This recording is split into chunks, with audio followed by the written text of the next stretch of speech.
Film की शुरुआत प्रथम विश्व युद्ध की एक लड़ाई के दौरान घायल सैनिकों का इलाज करने वाली एक मेडिकल टीम से शुरू होती है, जहां एक फ्रांसीसी अधिकारी को 3 बार गोली मारी गई थी, लेकिन फिर उसके पेट से डॉक्टर को 4 गोलियां मिलती हैं और अंतिम गोली जर्मन निर्मित नहीं है, बल्कि ऐसा प्रतीत होता है कि वह चांदी की बनी हुई प्रतीत होती है। फिर 35 साल पहले 19वीं सदी के अंत में वापस जाते हैं, जहाँ हम सेमस लॉरेन के परिवार में उनकी पत्नी इसाबेल और उनके बच्चे चार्लोट और एडवर्ड को दिखाया जाता है। इसके बाद उनके घर के पास जिप्सियों का एक समूह गाड़ियों में आता है और शिविर लगाता है। एक बड़े तूफान की आशंका में जिप्सी फ्लोरेंस थियोडोर को मुट्ठी भर सिक्के देती है और उसे चांदी तैयार करने के लिए कहती है। वह सिक्कों को पिघलाता है और चांदी को लंबे नुकीले दांतों के आकार में ढालता है, जिससे एक भयानक नकली दांत तैयार होता है, जिसे फ्लोरेंस फिर वेदी पर रख देती है। उसी रात चार्लोट और एडवर्ड वयस्कों की सभा के बारे में जानने के लिए उत्सुक हो जाते हैं और बातचीत को सुनने की कोशिश करते हैं। वास्तव में जिप्सियों का एक समूह है जो इस क्षेत्र में बस गए हैं। कुछ भूमि के स्वामित्व का दावा करते हैं। पुजारी ने माना कि जिप्सी के दावे को साबित करने वाले रिकॉर्ड मौजूद हैं, लेकिन उनका कहना है कि उस जानकारी को बदलना आसान है और सुझाव देते हैं कि वे अपने पड़ोस से घुसपैठियों को हटाने के लिए भाड़े के सैनिकों को किराए पर लेना चाहिए,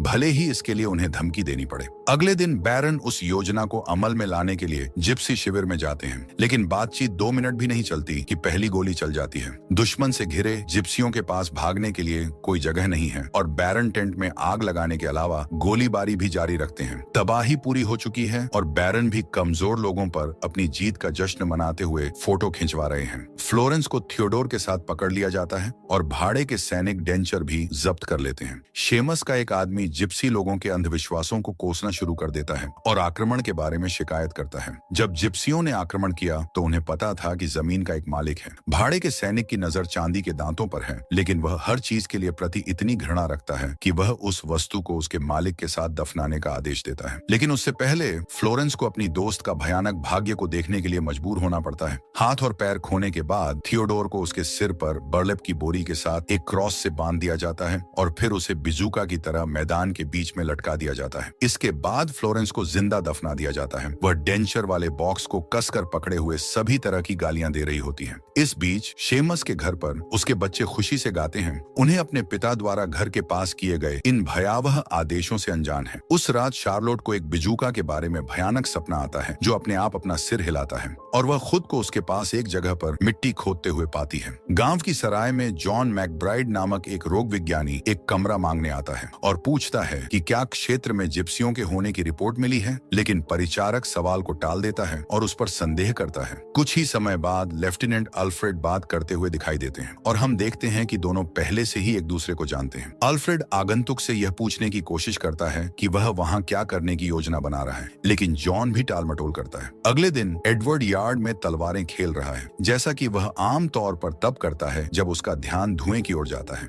धुंध का पीछा करते हुए वह बिजूका के पास पहुंचता है, जहां उसे एक महिला की आवाज में फुसफुसाहट सुनाई देने लगती है। एडवर्ड खुदाई करना शुरू करता है और डेंचर वाला बॉक्स ढूंढता है, जिसके तुरंत बाद उसे हवा में लटकी हुई फ्लोरेंस का एक दृश्य दिखाई देता है। वह तेजी से उसके पास आने लगती है और जब वह लगभग वहां पहुंच जाती है तो लड़का चीखते हुए जाग जाता है। यह सब सिर्फ एक सपना था, लेकिन एडवर्ड अब आधी रात को यार्ड में चिल्ला रहा है। अगले दिन टिम्मी नाम का एक लड़का कहता है कि उसके पास चार्लोट और दूसरे बच्चों को दिखाने के लिए कुछ है, लेकिन उनसे गोपनीयता की शपथ लेने के लिए कहता है, क्योंकि अगर सेमस को पता चल गया तो वह उसके परिवार को भगा सकता है। बिजूका के पास पहुंचकर एडवर्ड कहता है कि गांव के बुजुर्गों ने बच्चों को वहां आने से मना किया है। टिम्मी जवाब देता है कि ऐसा तब से है जब उस इलाके में आग लग गई थी, और फिर पूछता है कि क्या दूसरों ने भी बिजूका का सपना देखा था। सभी लोग एक ही दुस्वप्न को स्वीकार करता है और टिम्मी अपने दोस्त के डर को अनदेखा करते हुए बॉक्स को खोदने का फैसला करता है। जैसे ही वह बॉक्स खोलता है, उसका हाथ कांपने लगता है और ऐसा लगता है जैसे कोई चीज उसे अपने वश में कर रही है, जिसके कारण लड़के को नकली दांत पहनने पड़ते हैं। टिम्मी अपने दोस्तों की ओर भयानक मुस्कान के साथ मुड़ते हुए एडवर्ड पर हमला करता है और उसकी गर्दन काट लेता है। चार्लोट घर भागकर वयस्कों को सचेत करती है, जो लड़के को ढूंढने के लिए दौड़ पड़ते हैं। फिर डॉक्टर को बुलाया जाता है और वह कमरे में अंधेरे के बारे में शिकायत करते हैं, लेकिन इसाबेल कहती है कि रोशनी उनके बेटे की आंखों को परेशान कर रही थी। एक त्वरित जांच के बाद डॉक्टर इस निष्कर्ष पर पहुंचता है कि एडवर्ड को एक जंगली जानवर ने काटा था,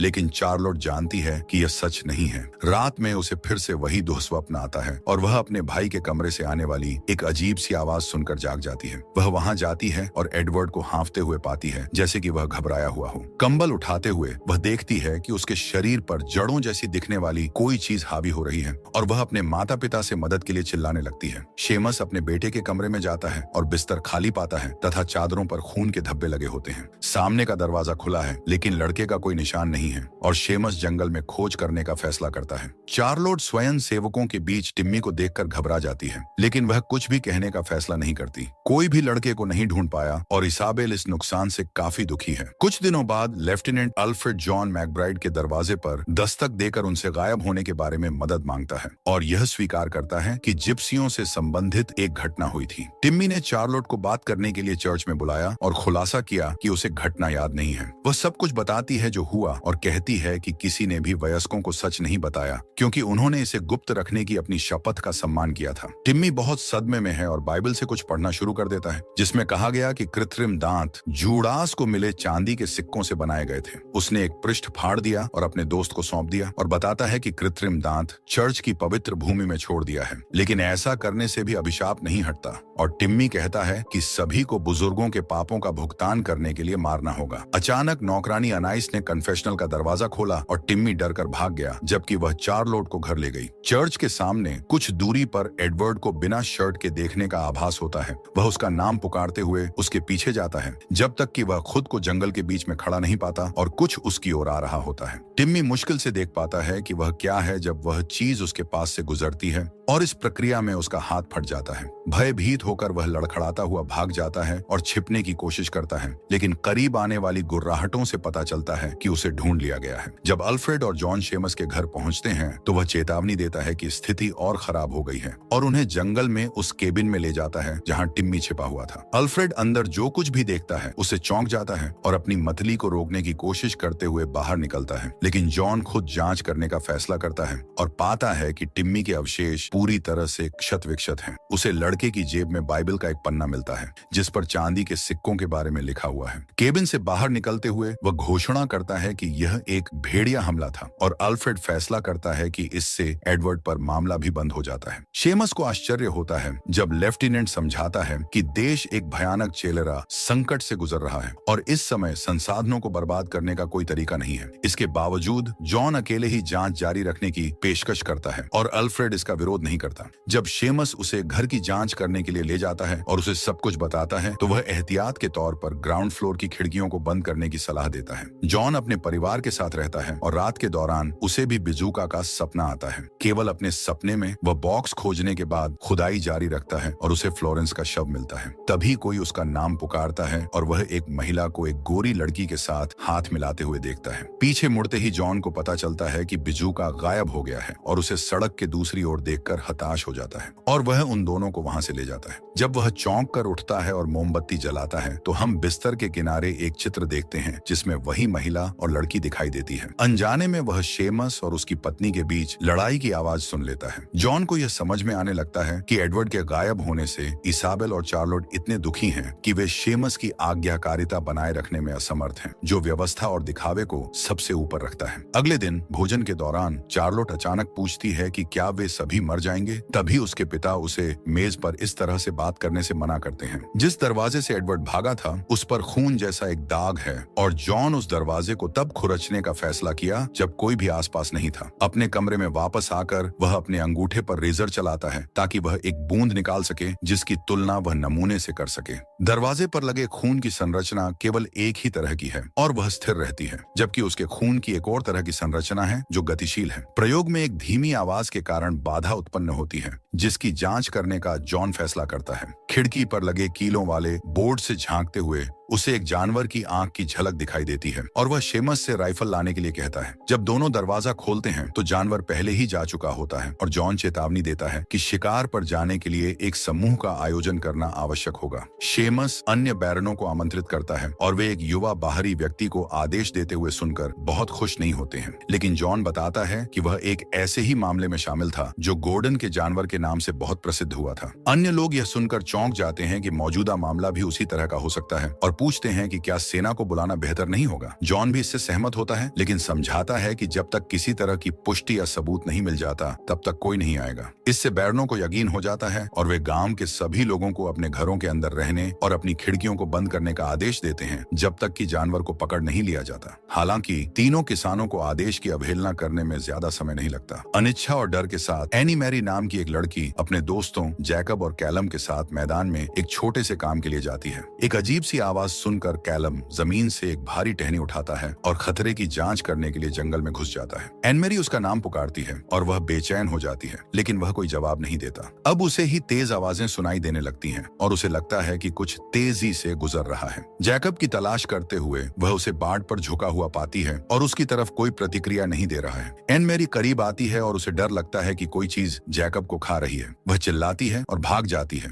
लेकिन वह प्राणी उसे नीचे गिरा देता है और उसे खाना शुरू कर देता है। कैलम कहीं से प्रकट होता है और टहनी से राक्षस पर हमला करता है और अपने दोस्त को भागने के लिए कहता है। एक लाल स्प्रे उसके चेहरे पर पड़ता है, जिसके बाद वह रेंगती हुई दूर चली जाती है, अंततः खड़े होने और भागने का साहस जुटाती, क्योंकि उसे पता है कि वह अकेली बची है। उसके पड़ोसी उसे अपने साथ ले जाते हैं और इसकी अधिकारियों को सूचित करते हैं, जिन्हें उसके द्वारा बताई गई जगह पर केवल कुछ चीथड़े मिलते हैं। जॉन उत्तरजीवी से पूछता है कि क्या उसने जानवर को देखा है, लेकिन उसके बयान को भ्रम के रूप में खारिज कर दिया जाता है, क्योंकि उसने कहा कि उसने एक मॉन्स्टर को देखा था। जब जॉन को पता चलता है कि अनमेरी को भी काटा गया है, तो वह उसे व्यक्तिगत रूप से और जितनी जल्दी हो सके जांचने के लिए कहता है। हालांकि जब तक वह पहुंचता है तब तक बहुत देर हो चुकी होती है, क्योंकि खिड़की खुली होती है, अनमेरी गायब हो चुकी होती है और बिस्तर की चादरें दागदार होती हैं। जॉन ने शेमस को समझाते हुए कि स्थिति की गंभीरता उसके विचार से कहीं अधिक है, वह सभी को चर्च के अंदर रहने और एक बैरिकेड बनाने का आदेश देता है तथा कहा कि गांव की आबादी का शिकार किया जा रहा है। इस बीच अनमेरी खुद को जंगल में घसीट रही है और किसी प्रकार के परिवर्तन से गुजर रही है। वह भ्रमित दिख रही है। वह पानी के लिए विनती करती है और जब उसकी पीठ से कुछ उगना शुरू होता है तो वह चिल्लाती है। ये वही जड़ें हैं जो एडवर्ड पर उग आई और वे लड़की को नदी में घसीटती हैं तथा उसके शरीर को कोकून की तरह लपेट लिया। रात में जॉन की सिफारिशों का पालन करते हुए लोग चर्च में प्रवेश करने के लिए कतार में खड़े हो जाते हैं। पूरी तरह से जागते हुए वह इसाबेल से बात करता है और अपने परिवार के साथ जो कुछ हुआ उसके बारे में बताता है। उसकी पत्नी और उसकी बेटियां गावोडन नामक भेड़िए के शिकार थे और इसीलिए वह खुद को इसी तरह के मामलों की जांच करने के लिए समर्पित करता है। फिर वह इस बारे में बात करता है कि कैसे जिप्सियों का एक समूह वहां आया और उन्होंने इस त्रासदी को अपने लोगों की ओर से एक अभिशाप के रूप में पहचाना। केवल जिप्सी चांदी से ही रोका जा सकता था। इसाबेल अपने पति द्वारा आदेशित नरसंहार के बारे में बताना शुरू करती है, लेकिन वह उसी समय वहां पहुंच जाता है और उसे चुप रहने के लिए कहता है।